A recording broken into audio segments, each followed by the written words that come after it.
میرے محترم ساتھیوں، حدیث کا مفہوم ہے کہ اللہ جس سے چاہے اپنے دین کا کام لے لے، چاہے وہ فاسق سے لے چاہے وہ فاجر سے لے، سو اس کی مرضی، اس سے کوئی پوچھتا نہیں۔ دنیا میں آپ دیکھو، آپ کو ایسے لوگ ملیں گے جو دیندار نہیں تھے لیکن اللہ نے ان سے بڑا بڑا کام دیا۔ اللہ کسی عالم کا محتاج نہیں، کسی شیخ الحدیث کا محتاج نہیں، کسی ولی کا محتاج نہیں، کسی فرشتے کا محتاج نہیں، کسی نبی کا محتاج نہیں۔ اللہ کسی کا محتاج نہیں۔ جب اہل علم حضرات اور ہم جیسے لوگ جب تکبر میں مبتلا ہوتے ہیں تو یہ انسان تباہی کی طرف چلا جاتا ہے۔ انسان کے اندر عاجزی ہونی چاہیے۔ پاکستان کی تاریخ اٹھا کر دیکھیں، جب قادیانیوں کو کافر قرار دینے کی بات آئی، جو دستخط کیا وہ ذوالفقار بھٹو صاحب نے کی۔ اب اس کی زندگی کیسی ہے، لیکن اللہ نے کتنا بڑا کام دیا۔ جب مفتی محمود صاحب نے فرمایا کہ آپ دستخط کر دو، یہ ختم نبوت کا مسئلہ، فرمایا کہ مجھے پتہ ہے کہ میں اپنے موت پہ دستخط کروں لیکن نبی کی ناموس پر سب کچھ کروں گا۔ اللہ کسی کا محتاج نہیں ہے۔ ایک ہے میری اور آپ کی سوچ، ایک ہے اللہ جس سے چاہے کام لے۔ میں اور آپ سمجھتے ہیں کہ کام جب انسان کی 40 سال کی عمر ہوتی ہے تب جا کے یہ کوئی بزرگ بنتا ہے۔ ایک سوچ ہے نا، یار یہ بھی عمر چھوٹی ہے، بزرگ کیسے بن گیا، ولی کیسے بن گیا۔ مسئلہ یہ ہے کہ دین فطرت کا نام ہے۔ اللہ نے جو دین کو نازل کیا یہ انسان کی فطرت پہ نازل کیا۔ ہم خلاف فطرت چلتے ہیں، ہم عقل کو استعمال کرتے ہیں۔ مجھے بتاؤ، نبی بڑا ہے یا ولی بڑا ہے؟ نبی بڑا ہے۔ جب نبی پیدائشی نبی بن سکتا ہے تو ولی بھی پیدائشی پیدا ہو سکتا ہے۔ نبی سے تو بڑا کوئی نہیں ہے۔ عیسیٰ علیہ السلام پیدا ہوئے بغیر باپ کے، اللہ نے پیدا کیا۔ لوگوں نے اعتراض کیے، چھوٹا بچہ ماں کی گود میں گواہی دے رہے کہ میں اللہ کا نبی ہوں، اللہ نے مجھے سلامتی والا بنا کر بھیجا۔ تو نبوت بچپن میں دی گئی۔ تو نبوت بڑی ہے، ولایت بڑی ہے۔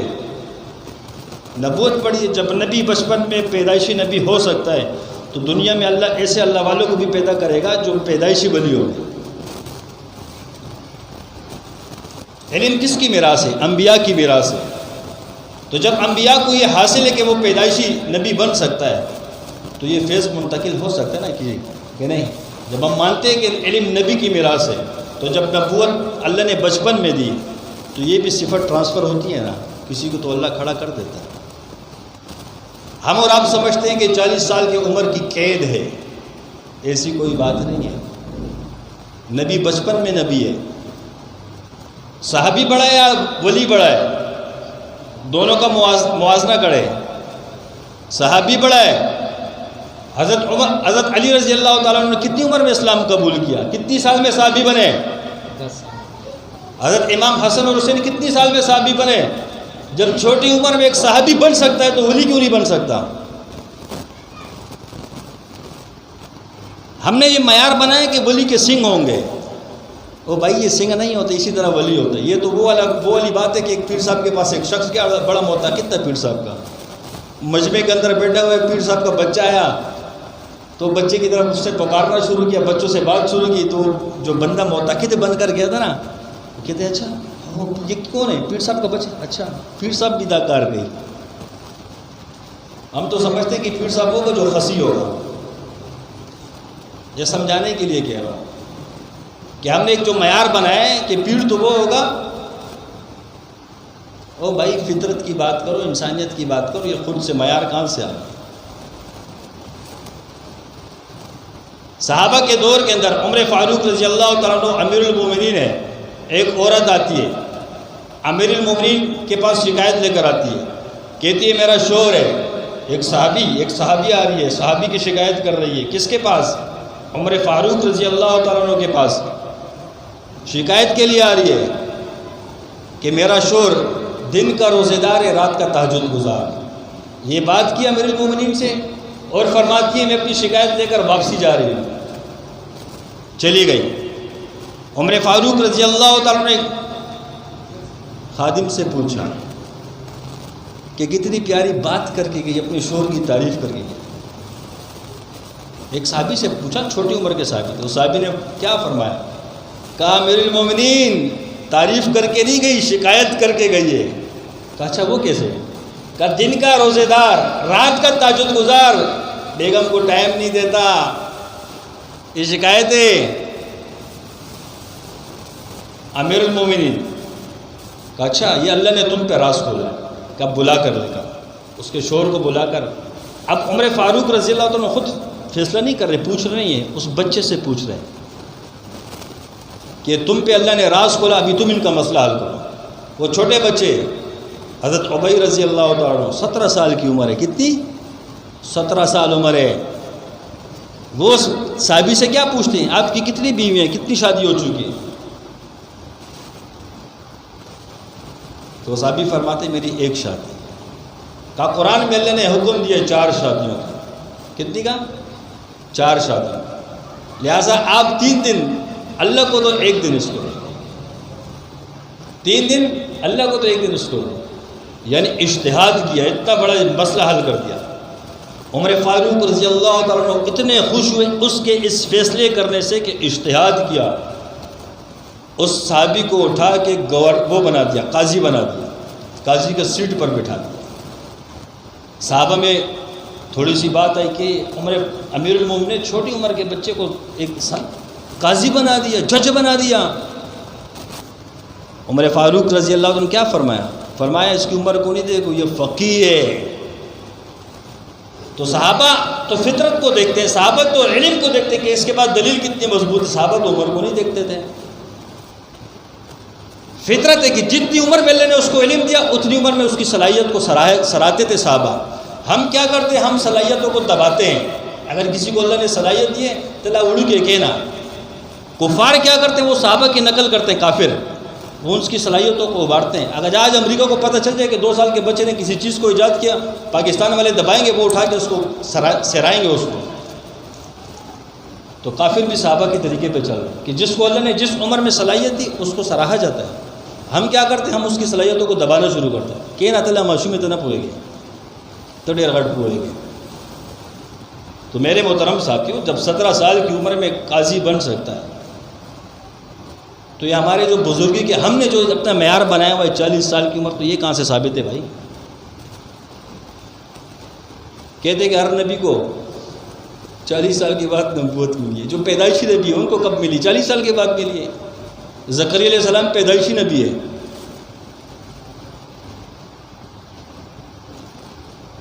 میرے محترم ساتھیوں، یہ فیض ہے، یہ منتقل ہوتا ہے۔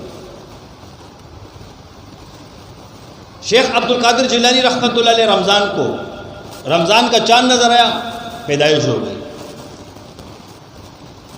شیخ عبد القادر جیلانی رحمۃ اللہ علیہ جب پیدا ہوئے، پیدا ہونے کے ساتھ ہی کرامت ظاہر ہو گئی۔ اب بتاؤ کہاں کا تم انکار کرو گے؟ وہاں بھی پیدا ہونے کے ساتھ ہی اللہ نے ولایت دی۔ رمضان کا چاند نظر آیا، شیخ عبد القادر جیلانی رحمۃ اللہ علیہ کی پیدائش ہوئی۔ وہ رات کو ماں کا دودھ پیے، دن میں نہ پیے، جب افطار ہو جائے اس کے بعد وہ ماں کا دودھ پیتا، اور جب صبح صادق ہو جائے ماں کا دودھ پینا بند کر دیتا۔ یہ کرامت تھی شیخ عبد القادر جیلانی کی پیدا ہونے کے ساتھ ہی۔ بڑے چرچے ہوئے، لوگ دور دور سے دیکھنے کے لیے آئے کہ ایسے بچہ پیدا ہوا ہے کہ وہ روزہ رکھ رہا ہے۔ اب بچے کو کیا پتا؟ تو یہ کرامت کا ظہور پیدا ہونے کے ساتھ ہی ہوا۔ خام میں اپنے سے ایک بزرگیاں بنائی ہوئی کہ 40 سال کی عمر، 40 سال، بھائی جس کو اللہ نے جس عمر میں صلاحیت دی ہمیں چاہیے اس کو قبول کریں، اس پہ اعتراض نہیں کریں، یہ اللہ کی عطا ہوتی ہے، جس کو کہتے ہیں نا گاڈ گفٹڈ۔ ایسے ایسے بچے کے 5 سال حافظ قرآن بننے میں لگا دیتے ہیں، ایسے ایسے بچے کے 1 سال کے اندر کر لیتے ہیں، تو یہ صلاحیت اللہ نے دی۔ ایسے بچے کے 2 مہینے میں بھی کر لیتے ہیں۔ شیخ عبد القادر جیلانی رحمۃ اللہ نے مکتب میں جا کے ماں نے داخل کرایا، قاری کے پاس بیٹھا، قاری الف با تا ثا سکھا رہا تھا، پورے 22 سپارے سناتی ہیں۔ اب مدرسے کے نہیں ہیں تو یہ کس نے یاد کروایا؟ اللہ کو تم بھول گئے کہ اللہ جب کسی کو عقل دیتا ہے، کسی کو صلاحیت دیتا ہے، کسی کو علم دیتا ہے تو وہاں اعتراض کس بات کا؟ نبی کا علم صرف دعوت نہیں ہے، ہر وہ کام جو نبی نے کیا وہ نبی والا کام ہے، ہر وہ کام نبی نے دم ڈالا، یہ نبی والا کام ہے۔ نبی علیہ الصلوۃ والسلام نے مسجد نبوی میں جناتوں کو پکڑ کے پلر کے ساتھ باندھے آثار لگا کے، یہ نبیوں والا کام ہے۔ کون سا کام ہے؟ نبیوں والا کام ہے۔ نبی علیہ الصلوۃ والسلام نے دعوت دی، یہ دعوت دینا نبیوں والا کام۔ نبی علیہ الصلوۃ والسلام نے 27 غزوات میں جنگ لڑی، خود شریک ہوئے، یہ بھی نبیوں والا کام۔ نبی علیہ الصلوۃ والسلام نے صحابہ کا تزکیہ نفس کیا، یہ بھی نبیوں والا کام۔ آپ علیہ السلام نے فرمایا کہ مجھے اللہ نے معلم بنا کر بھیجا ہے، یہ تعلیم اور تعلم سیکھنا سکھانا، یہ بھی نبیوں والا کام۔ نبی علیہ السلام نے ذکر کیا، یہ بھی نبیوں والا کام۔ اب ذکر کیسے کیا؟ تاریخ میں نبی نے نبوت کا اعلان نہیں کیا، لیکن غار حرا جا کے ذکر کرتے تھے۔ تو ہم پہلے نبی کی سیرت پڑھ دو صحیح کہ نبی نے پہلے کیا کیا ہے۔ نبی نے سب سے پہلے دعوت سے پہلے کیا کیا؟ ذکر کیا ہے۔ غار حرا میں جا کر آپ علیہ الصلوۃ والسلام 40 سال کی عمر تک جاتے رہے، غار حرا میں ذکر کرتے رہے۔ یہ کہاں جاؤ گے؟ یہ کہاں؟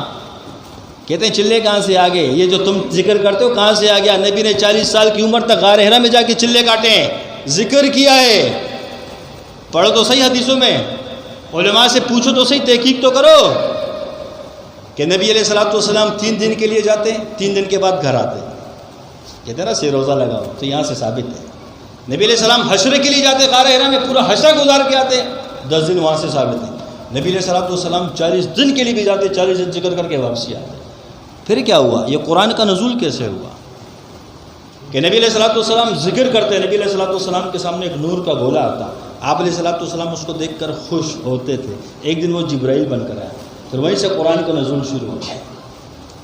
چلے کہاں سے آ گئے؟ نبی نے پہلے ذکر کیا ہے۔ کیا کیا ہے؟ ہم تو نبی کے طریقے پہ ہیں، الحمدللہ۔ تمام نبیوں نے ذکر کیا ہے۔ جس نبی کو اللہ نے کتاب دی آسمانی، ان سے شرط لگائی اللہ نے کہ جاؤ 40 دن میرے لیے خاص کرو، 40 دن آؤ میرا ذکر کرو، جب جا کے تمہیں کتاب دوں گا۔ موسیٰ علیہ السلام طور پر جا کر 40 دن خاص کیا اللہ کے لیے، 40 دن اللہ کا ذکر کیا، 40 دن کے بعد اللہ نے کتاب دی آسمان۔ چلا کیا کہ نہیں؟ فرق اتنا ہے کہ میرے اور آپ کے نبی کہ ابتدا ہے چلہ کرنا، ذکر کرنا، وہ نبی کی انتہا ہے کہ کتاب دینے کے لیے چلہ کروائے جا رہے ہیں۔ یا ابتدا میں آپ علیہ الصلوۃ والسلام کو غار حرا بلایا جائے۔ یہ بتاؤ، غار حرا پہاڑوں میں جا کر ذکر کرنا یہ کیا ہے؟ اگر کوئی بزرگ جا کے پہاڑوں میں بیٹھ کے ذکر کریں تو ہم اعتراض کریں گے، یہ نبی والا کام ہے، نبی نے کیا۔ اور جب آپ علیہ الصلوۃ والسلام نے دعوت کا کام شروع کیا، تب بھی سب سے پہلے کیا فرمایا؟ لا الہ الا اللہ۔ اللہ کے نبی نے قرآن بیان نہیں کیا، مجمع کو جمع کر کے ذکر بیان کیا کہ پڑھ لو لا الہ الا اللہ، کامیاب ہو جاؤ گے۔ لا الہ الا اللہ کیا ہے؟ ذکر ہے، ایمانی کلمہ ہے۔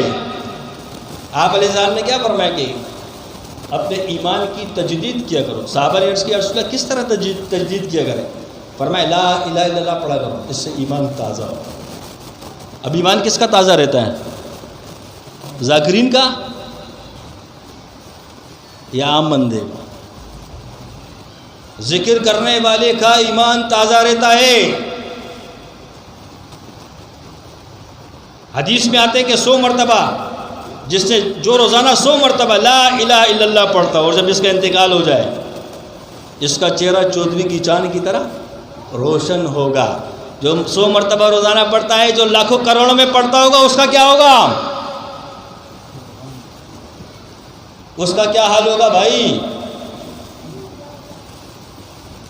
مولانا زکریا رحمۃ اللہ نے فضائل اعمال کے اندر ایک واقعہ لکھا ہے، جب کسی کا انتقال ہو جائے 70,000 مرتبہ پہلا کلمہ پڑھ کے اس کو بخش دو، اصالے ثواب کر دو، اللہ اس کی برکت سے اس کی مغفرت کر دیتا ہے۔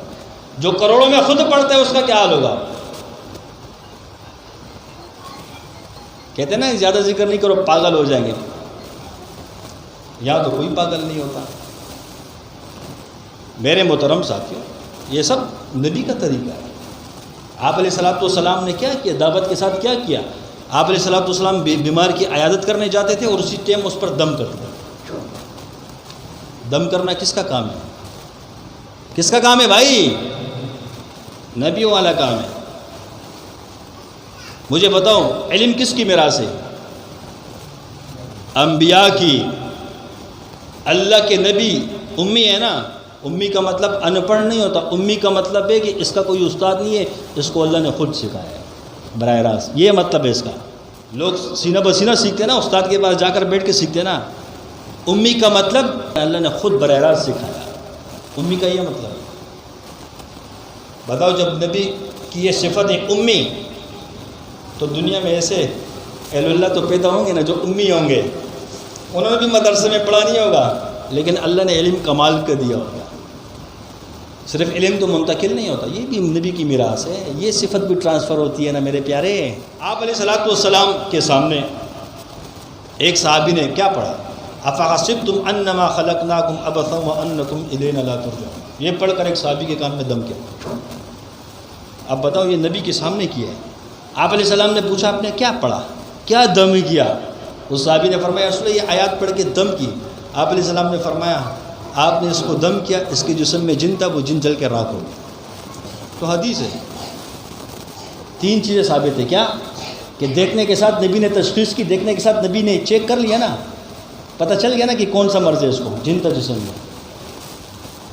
پڑھنے سے، دم کرنے سے جن کا جلنا ثابت ہو گیا نا، پھر کس چیز کا اعتراض ہے کہ کون سی طریقے شاذلیوں میں کرتے ہیں؟ یہ نبیوں والا کام ہے بھائی، یہ شاذلی ہم دیکھ کے تشخیص ہو جاتی ہے مریض کے ساتھ یہ مسئلہ ہے وہ مسئلہ ہے، یہ نبی کا فیض ہے۔ آپ علیہ السلام عبداللہ بن مسعود رضی اللہ تعالیٰ عنہ کو ساتھ لے کر جا رہے ہیں۔ آپ علیہ السلام جناتوں سے ملاقات کر، جناتوں کو دعوت دینے جا رہے ہیں۔ ساتھ میں کون ہے؟ عبداللہ بن مسعود رضی اللہ تعالیٰ عنہ۔ جاتے ہوئے آپ علیہ السلام نے آیت الکرسی کا کڑا لگایا، عبداللہ بن مسعود رضی اللہ عنہ کو اندر بٹھایا، کہا اس کے اندر بیٹھو، میں جناتوں سے بات کر کے۔ آپ علیہ السلام جنات کو دعوت دے کر جب واپسی آئے، عبداللہ بن مسعود رضی اللہ عنہ سے پوچھا کارگزاری بیان کرو۔ فرمایا رسول اللہ آپ نے آثار لگایا، کڑا لگایا، جنات آ رہے تھے لیکن اندر داخل نہیں ہو سکتے تھے۔ یہ کڑا لگانا کس کا طریقہ ہے؟ آثار کرنا کس کا طریقہ ہے؟ ہر چیز ثابت ہے، اور بالفرض اگر کوئی چیز ثابت نہ ہو، اشرف علی تھانوی رحمۃ اللہ علیہ فرماتے ہیں کسی چیز کا ثابت نہ ہونا اس کے باطل ہونے کی دلیل نہیں ہوتی۔ کسی چیز کو باطل کرنے کے لیے اس کی علت کو دیکھا جائے گا۔ یہ تسبیح ہم چلاتے ہیں کہاں سے ثابت ہے؟ داؤد علیہ السلام کے پاس زنجیر تھی، اس طرح چلتی تھی، فرشتے گھماتے تھے، یہ داؤد علیہ السلام کا فیض ہے نا۔ چلو اگر ثابت نہ بھی ہے، ہمارے تجربات تھے، شریعت میں تجربہ جائز ہے ناجائز نہیں ہے۔ ہم نے ذکر کو چھوڑا، ہم نقصان میں چلے۔ آج ہم مسلمان تو ہمیں اپنے عقیدے کا پتہ نہیں۔ اگر ہم سے کوئی پوچھے مسلکن کیا ہو، ہم کہتے ہیں حنفی ہے۔ مذہب کون سا ہے؟ ہم کہتے ہیں اہل سنت والجماعت ہے۔ جب ہم سے کوئی پوچھے کہ اہل سنت والجماعت کہتے کس کو ہے، ہماری زبانوں پہ تالے لگ جاتے ہیں، ہمیں پتہ نہیں کہ اہل سنت والجماعت کہتے کس کو ہے، اور بڑے ہم دیندار کہلاتے ہیں۔ اتنا تو ہمیں پتہ نہیں ہے کہ ہمارا مذہب کیا ہے، ہمارا عقیدہ کیا ہے۔ یہ سیکھنا ہم سب کے لیے لازم ہے۔ اس کی وجہ دیکھو، ایمان دو قسم کا ہوتا ہے۔ کتنے قسم کا؟ ایک نظریاتی ایمان ہے، ایک عملی ایمان ہے، ایک اعتقادی ایمان ہے، ایک عملی ایمان ہے۔ اعتقادی ایمان یہ ہے کہ قرآن اللہ کا کلام ہے۔ کوئی قرآن کو مخلوق سمجھے کافر ہوا کہ نہیں؟ یہاں دیکھو ایمان کی دو سطح ہے۔ ایک ایمان وہ ہے جس کے اندر کم اور بڑھتا اور نیچے آتا نہیں ہے، بڑھوتی نہیں ہوتی نہ گھٹوتی ہوتی ہے، وہ اپنی جگہ برقرار رہتا ہے۔ ایک ایمان وہ ہے جس کے اندر کبھی بڑھوتی ہوتی ہے، کبھی کٹوتی ہوتی ہے۔ آپ نے ایک سوال اعمال کرتے ہیں، یہ وہ ایمان ہے، کبھی بڑھ جاتا ہے کبھی کم ہو جاتا ہے۔ ایک نظریاتی ایمان ہے آپ کا، جس کو کہتے ہیں ایمان اعتقادی، یہ اپنی جگہ برقرار رہتا ہے۔ اللہ پر آپ کا ایمان ہے، یہ برقرار ہے، اس میں اتراؤ چڑھاؤ نہیں آتا۔ آسمانی 4 کتابیں ہیں، یہ آپ کا عقیدہ ہے، یہ اعتقادی ایمان ہے، اس کے اندر کمی زیادتی نہیں ہوتی، برقرار ہے اپنی جگہ۔ تمام نبیوں پر ہمارا ایمان ہے، یہ اپنی جگہ برقرار ہے۔ قیامت کا روز، قبر، حشر، یہ ایمان فرشتے اللہ کے معصوم بندے، معصوم مخلوق اللہ کی، انبیاء معصوم ہیں، یہ ایمان اپنی جگہ برقرار ہے، اس کے اندر کمی زیادتی نہیں آتی۔ اب مجھے بتاؤ، نماز اللہ کا حکم ہے، نماز مسلمان پر فرض عین ہے، یہ ایمان میں کمی زیادتی نہیں ہوتی، برقرار ہے۔ اب نظریاتی ایمان کون سا ہے اور عملی کون سا ہے؟ مثال کے طور پہ آپ کو پتہ ہے کہ نماز اللہ کا حکم ہے، نماز فرض عین ہے۔ اگر آپ نماز نہیں پڑھتے تو آپ کافر ہوتے ہو؟ نہیں ہوتے، گناہگار ہو جاتے۔ لیکن اگر آپ قرآن نماز کا انکار کرتے تو ڈائریکٹ کافر ہو جاتے ہیں، کیونکہ اعتقاد کو چھیڑ دیا، نظریات کو چھیڑ دیا۔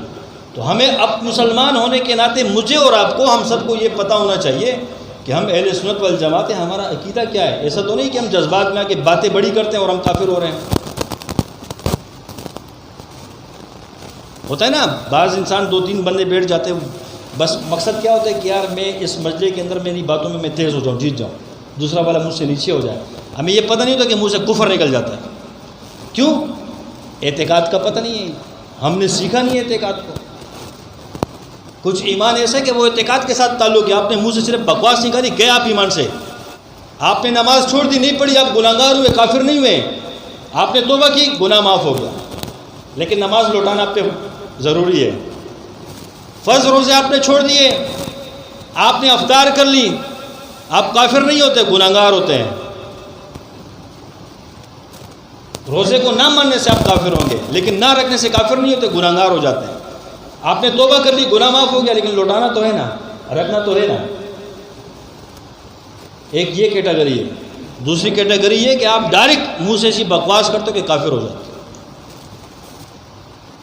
توبہ گناہ سے کیا جاتا ہے۔ جب انسان سے گستاخی اور کفر نکل جاتے ہیں، وہاں توبہ نہیں ہوتا، وہاں تجدید ایمان ہوتا ہے، وہاں کلمہ دوبارہ پڑے گا، یہاں توبہ نہیں چلے گی۔ جب آپ کے منہ سے کفر نکل جاتا ہے، یہاں توبہ نہیں، یہاں تجدید ایمان ہوگا، دوبارہ کلمہ پڑھو گے۔ مولانا قاسم نانوتوی رحمۃ اللہ علیہ ایک مسجد کا امام تھا، ایک عالم تھا، وہ بڑی بکواس کرتا تھا، کفر کے فتوے لگاتا تھا حضرت پہ۔ قاسم نانوتوی رحمۃ اللہ علیہ کے دل میں آیا کہ آج میں اس مسجد میں جا کر اس کے پیچھے نماز پڑھوں۔ دیوبند میں ساتھیوں سے کہا کہ میں جا رہا ہوں وہاں نماز پڑھنے۔ ساتھیوں نے مانا کہ حضرت تو آپ کے پیچھے کفر بکتا رہتا ہے، آپ اس کے پیچھے نماز کیوں پڑھنے جا رہے ہیں؟ کہا بس میں جا رہا ہوں۔ کہا ایسے نہیں، آپ کے سامنے اس نے کوئی کفر پڑھا اور ہم سے برداشت نہیں ہوگا۔ حضرت نے کہا بس میں جا رہا ہوں۔ حضرت سادہ مزاج کے تھے، تکبر نہیں تھا حضرت کے اندر، لنگی پہنی، سادے لباس میں، ایک ملنگ والا، نام تو بڑا تھا کہ قاسم نانوتوی ہے، لیکن چہرے سے کوئی پہچانتا نہیں تھا کہ یہ قاسم نانوتوی ہے، ایسے عاجزی تھی۔ اس مسجد میں پہنچے، نماز پڑھی، نماز کے بعد اس مولانا سے ملے، کہا آپ قاسم نانوتوی کے بارے میں کیا کہتے ہیں؟ کہا وہ کافر ہے۔ کہا میں قاسم نانوتوی ہوں، اگر میں کافر ہوں مجھے اپنے ہاتھ پہ کلمہ پڑھا، میں آپ کے سامنے کلمہ پڑھتا ہوں، لا الہ الا اللہ محمد، اب تو مسلمان ہوں، اب تو میں نے ایمان قبول کر لیا۔ اس عالم کے چیخیں نکل گئی کہ یار یہ کس قسم کا آدمی، دیکھ لو کتنی عاجزی ہے کہ ہم مسلمان ہیں، ہمیں اپنے عقیدے کا پتہ ہونا چاہیے۔ اہل سنت والجماعت کا، اہل سنت سے مراد آپ علیہ الصلوۃ والسلام کی سنت، آپ علیہ الصلوۃ والسلام کی سنت مبارکہ، والجماعت سے مراد صحابہ۔ آپ علیہ السلام نے کیا فرمایا کہ میرے صحابہ ستاروں کی مانند ہیں، کسی ایک کے پیچھے چلو فلاح تک پہنچ جاؤ گے۔ اہل سنت والجماعت کا مطلب کیا ہے کہ ہم نبی کی سنت کو لیتے ہیں اور صحابہ کی جماعت کو لیتے ہیں، جو کام صحابہ نے کیا صحابہ کے پیچھے چلتے ہیں۔ ہمیں تو اپنے مذہب کا پتہ ہی نہیں ہے۔ اب پھر ہمارے اہل سنت والجماعت کا عقیدہ کیا ہے؟ ہم اللہ کو کس طرح مانتے ہیں، احکامات کو کس طرح مانتے ہیں۔ یہ ہنسنے کی بات نہیں ہے، بہت باریکی والی بات ہے۔ ہم مجلس کے اندر بیٹھ جاتے ہیں، ایک مذاق میں باتیں کرتے ہیں، دوسرے پہ طنز مار رہے ہوتے ہیں، پتہ نہیں ہم کفر بک جاتے ہیں۔ حدیث میں نہیں آتا، آپ علیہ السلام نے فرمایا کہ ایسے مسلمان ہوں گے کہ صبح مسلمان رات کو کافر، رات کو مسلمان صبح کافر ہوں گے۔ وہ کون ہوں گے؟ یہی تو ہوں گے کہ جن کو اپنے عقیدے کا پتہ نہیں ہوگا، منہ سے گپ شپ کے دوران کفر نکل جاتے ہیں ان کے منہ سے۔ توبہ انسان گناہ سے کرتا ہے، کفر کی توبہ نہیں ہے، کفر کے لیے دوبارہ کلمہ پڑھنا پڑتا ہے۔ سمجھ میں آ رہی ہے بات؟ ایک شخص سے کفر ہو گیا، وہ توبہ نہیں کرے گا، وہ دوبارہ کلمہ پڑھے گا، تجدید ایمان کرے گا۔ وہ اتنی سی بات ہے۔ وہاں قاسم نانوتوی رحمۃ اللہ علیہ کوئی کافر نہیں تھے، سامنے والے کہہ رہے کہ کافر ہے، لیکن اس کے پاس کیا گیا؟ اتنی عاجزی، چلو میں آپ کے ہاتھ پہ کلمہ پڑھتا ہوں، مجھے کلمہ پڑھا۔ تو میرے محترم ساتھی، ہم اپنے راستوں سے بھٹک رہے ہیں، ہمیں یہ پتہ نہیں کہ اہل سنت والجماعت اپنے مذہب سے ہم دور ہوتے جا رہے ہیں۔ ہمارے اندر وہ جراثیم آ گئے باطل لوگوں کے، ہمارے لبادے میں اوڑھ کے ہمارے سامنے بیٹھے ہوں گے۔ ہم نے اصل چیز کو چھوڑ دیا، پس پوش ڈال دیا۔ آج خانقاہیں چل رہی ہے، خانقاہوں کے پیچھے ہم بکواس کرتے ہیں۔ فضائل اعمال کے اندر خانقاہوں پہ کتنی فضیلت لکھی ہوئی ہے۔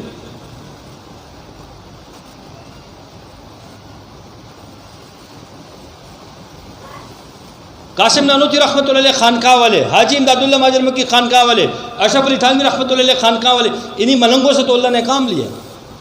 قائد اعظم نے جا کے جو پاکستان کا کیس لڑا، پاکستان آزاد کروا، تو کس کا مرید تھا؟ اشرف علی تھانوی کا مرید تھا۔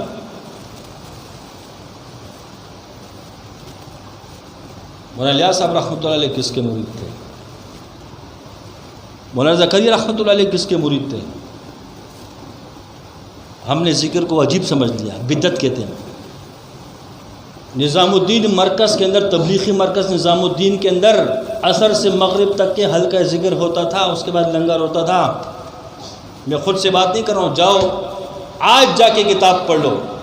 کون سی کتاب؟ آپ بیتی پڑھ لو، مولانا زکریا رحمۃ اللہ علیہ کی، جلد نمبر 1 کے اندر پڑھ لو۔ تبلیغ کے مرکز کے اندر عصر سے لے کر مغرب تک لا الہ الا اللہ اجتماعی ذکر ہو، آدھے گھنٹے کے لیے نہیں، 5 منٹ کے لیے نہیں، 10 منٹ کے لیے نہیں، عصر سے مغرب تک ہو۔ ابھی کہتے ہو کہ بدعت ہو رہا ہے، خانقاہیں کہاں سے آ گئی ہے؟ تو اپنے امام کو بھول گیا، تو اپنے امام سے دور جا رہا ہے، تجھے تو پتہ نہیں کہ میرے امام نے کیا کیا۔ تبلیغی مرکز کے اندر یہ ذکر ہوتا تھا۔ آج بھی تبلیغی مراکز کے اندر 24 گھنٹے ذکر کی جماعت ہوتی ہے کہ نہیں ہوتی ہے؟ وہ اجتماعی عمل میں نہیں جوڑتے ہیں، وہ صرف ذکر کرتے ہیں، دعائیں کرتے ہیں۔ ٹائم ہو گیا مغرب کا، چلے ساتھی نماز کی تیاری کر لو۔